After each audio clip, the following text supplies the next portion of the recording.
सफलता की सीढ़ी चढ़ रहा पालघर का एक ऐसा युवक जिसके परिवार को पर मानो दुखों का पहाड़ टूट पड़ा हो।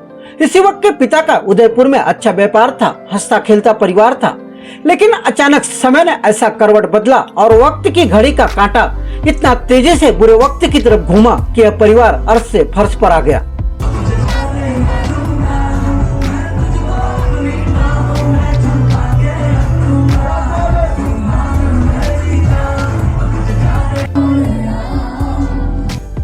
इस युवक के पिता को व्यापार में काफी घाटा हुआ, वह कर्ज के नीचे दब गए। उसके बाद यह परिवार सब बेचकर राजस्थान से गुजरात के अहमदाबाद में शिफ्ट हुआ ताकि वहां व्यापार कर अपनी आर्थिक स्थिति को सुधार सके, लेकिन वहां भी इनके नसीब ने धोखा दे दिया।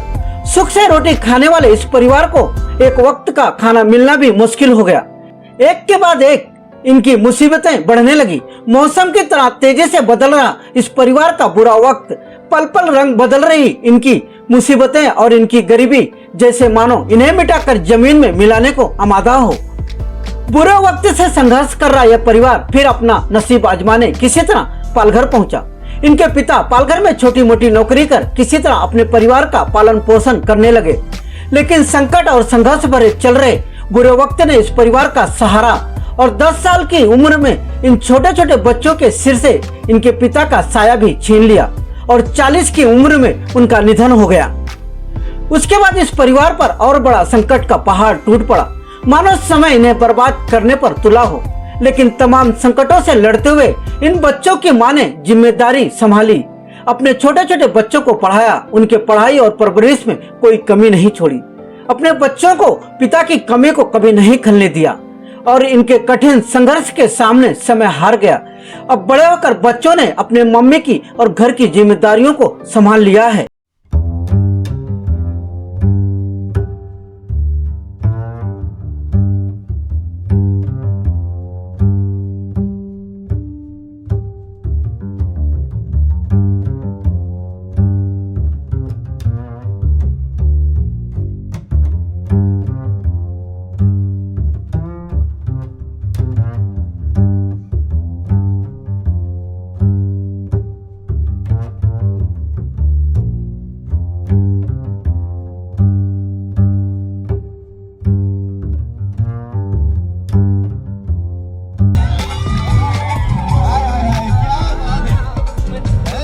बात में आए सर, एकदम सरल स्वभाव भोले बनके जब डांस किया इन्होंने लिटरली आग लगा दी।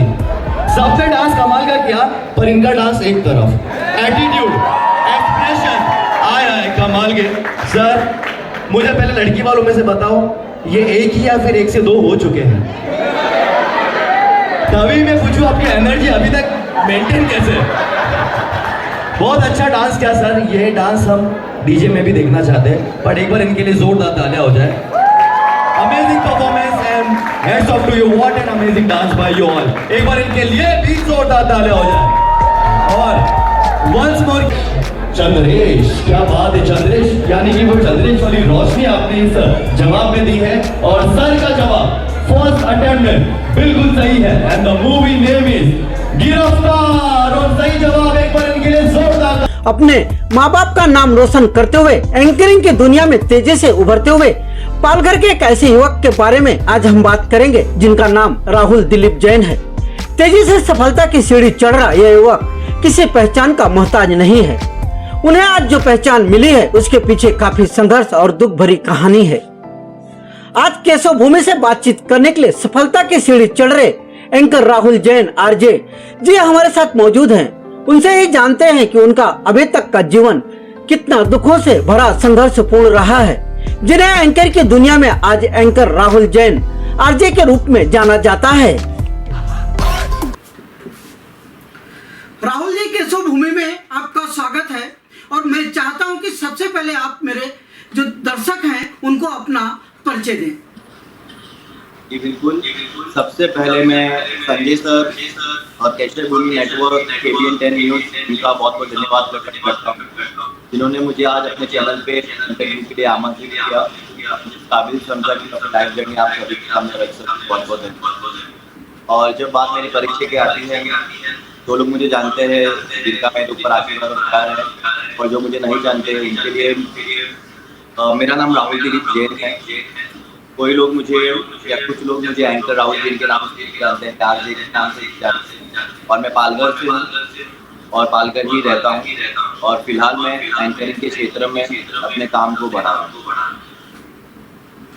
अच्छा, मुझे आप बताइए कि आपके जीवन जो है कितना संघर्षपूर्ण रहा, क्योंकि आप जो आज के युवा हैं उनके लिए एक पेड़ा बनते जा रहे हैं, तो इसे लेकर क्या कहेंगे और आपका जीवन जो है कितना संघर्षपूर्ण रहा है?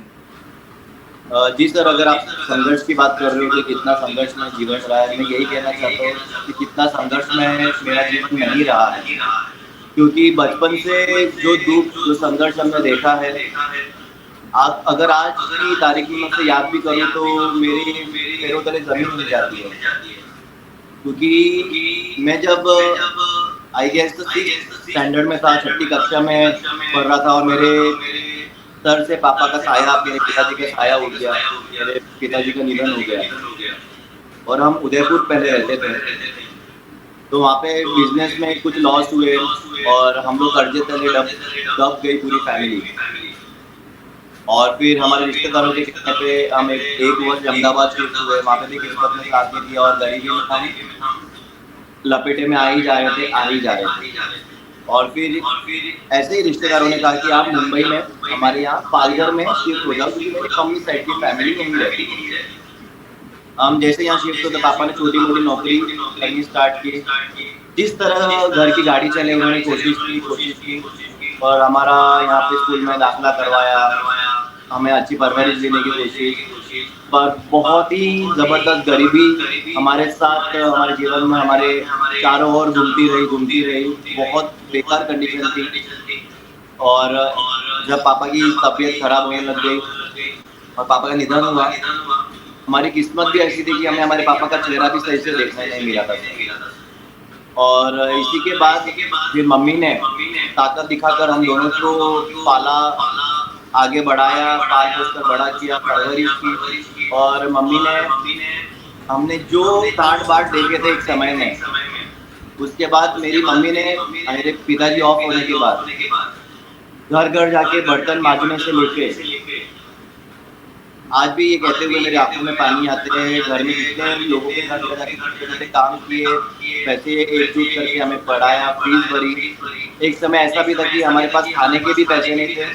हमने कम से कम एक हफ्ता 2 हफ्ता भूखे रह के भी रातें निकाली हुई है। स्टेशन से कहीं खिचड़ी मिल रही है तो हम खिचड़ी ला के भी हमें निकाले हुए। और ये करते करते हम जिस घर में किराए में रहते थे वहाँ मकान मालिक ने हमें बहुत परेशान किया।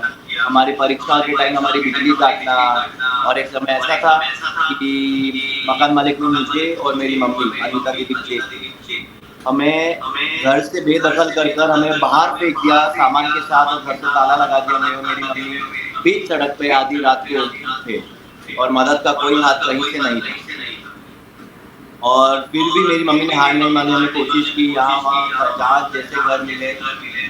फिर ये करते करते मैंने कहीं जॉब की। मेरी बड़ी बहन है दर्शना, जो अभी बहुत ही सुख रूप से विवाहित है और सूरत में, उसने भी हमारे साथ हाथ लगाया, थोड़ी सी हेल्प की, यहाँ वहाँ छोटी जॉब की। मैंने कहीं जॉब कर ली, सेल्समैन की जॉब कर ली पढ़ते हुए, कहीं मैंने टीचिंग की जॉब कर ली, कहीं डांस बैकग्राउंड से बिलोंग करता हूँ, छोटा डांस सिखा दिया। पर कहीं से उस तरह का सुख नहीं मिल पा रहा था, बहुत ही दुखमय हमारा जीवन चल रहा था।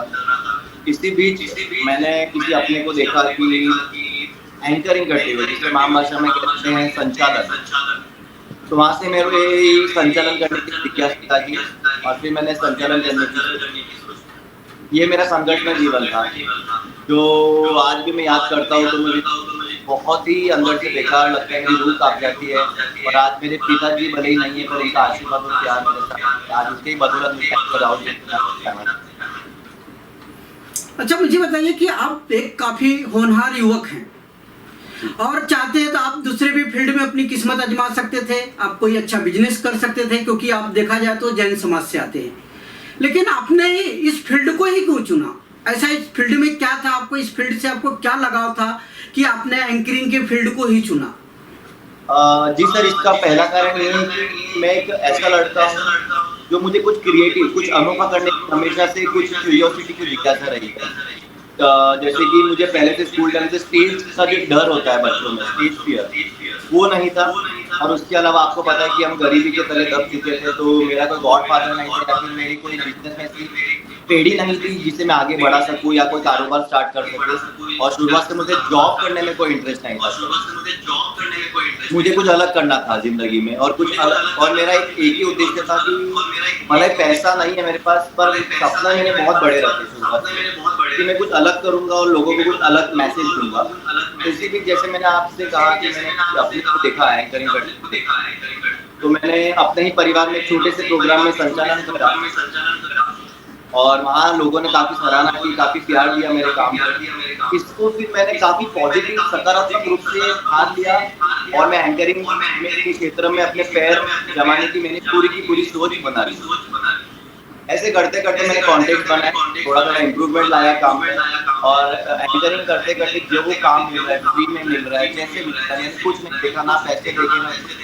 मैं पालघर से मुंबई, भले वो कितने भी दूर हो, मुंबई सेंट्रल मुंबई बोलो आप, मुंबई की दूर जितनी भी जगह मुझे मौके मिल रहे थे किसी के 12 किसी के रेफरेंस में, मैं बिना पैसे के भी जा रहा था सर, और अपना सिर्फ नाम बनाना था इस उद्देश्य से। और आज जब मेरा धीरे धीरे नाम बन रहा है तो मेरा काम भी धीरे धीरे बढ़ रहा है। भगवान की कृपा है, पापा की कृपा है, मम्मी का आशीर्वाद है, और इस सब में मैं पूरा श्रेय मेरे माता श्री अनिता दिलीप जी को देना चाहूँगा, जिन्होंने पापा के निधन के बाद बिल्कुल भी हार नहीं मानी और ताकतवर नारी बनकर हमें पाला, और माँ की ममता, माँ का प्यार क्या होता है उसका उदाहरण हमारे सामने रहा।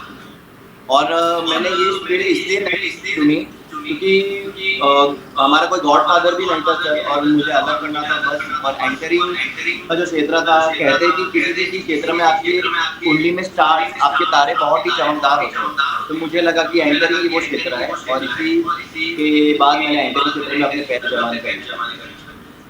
अच्छा, जैसा कि आप इस एंकरिंग के माध्यम से लोगों के बीच में जाते हैं, तो आप कैसा महसूस करते हैं और लोगों का आपको कितना प्यार मिलता है?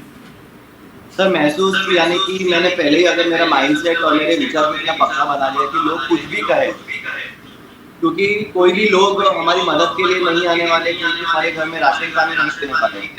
जब मैंने इस क्षेत्र में पैर रखा तो काफ़ी लोग हंसे, काफ़ी लोगों ने मेरी मम्मी को भी बहुत सारी बातें ताने दिए कि तेरा बेटा ये क्या काम कर रहा है।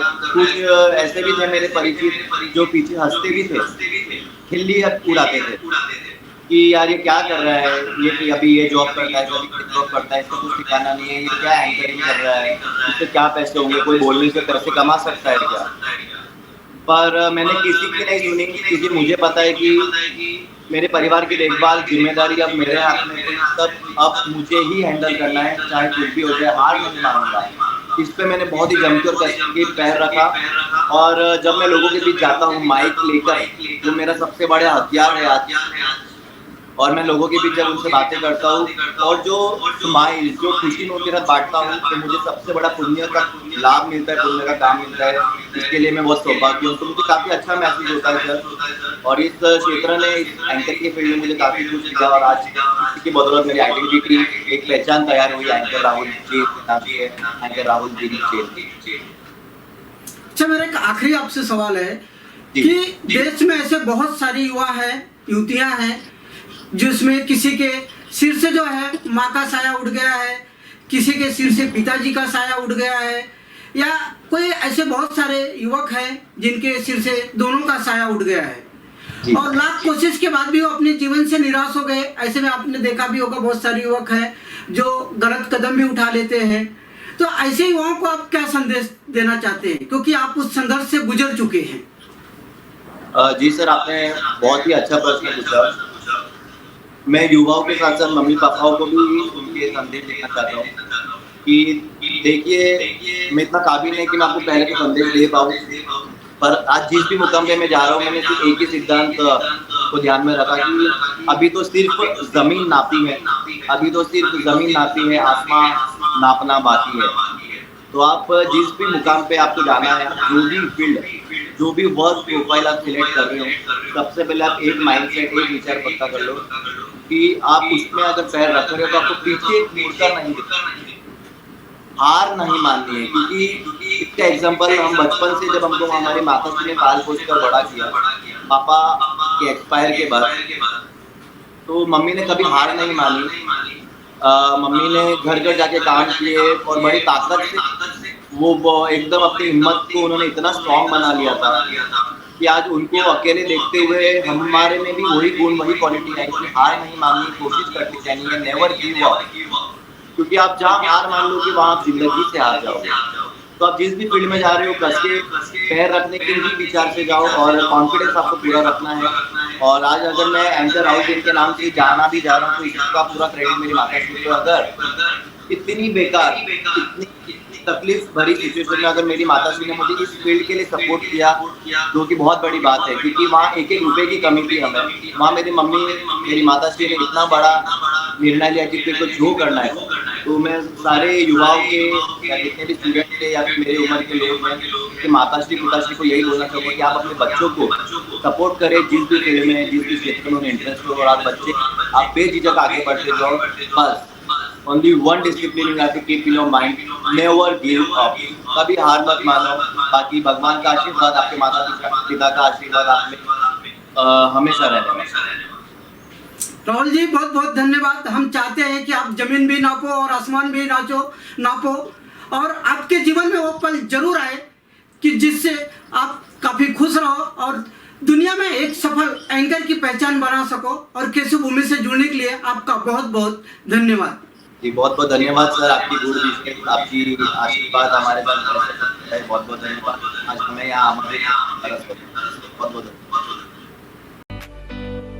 अगर अभी तक आपने हमारा चैनल सब्सक्राइब नहीं किया तो अभी सब्सक्राइब करें और बेल आइकॉन को क्लिक करके हमारी लेटेस्ट खबरों से रहे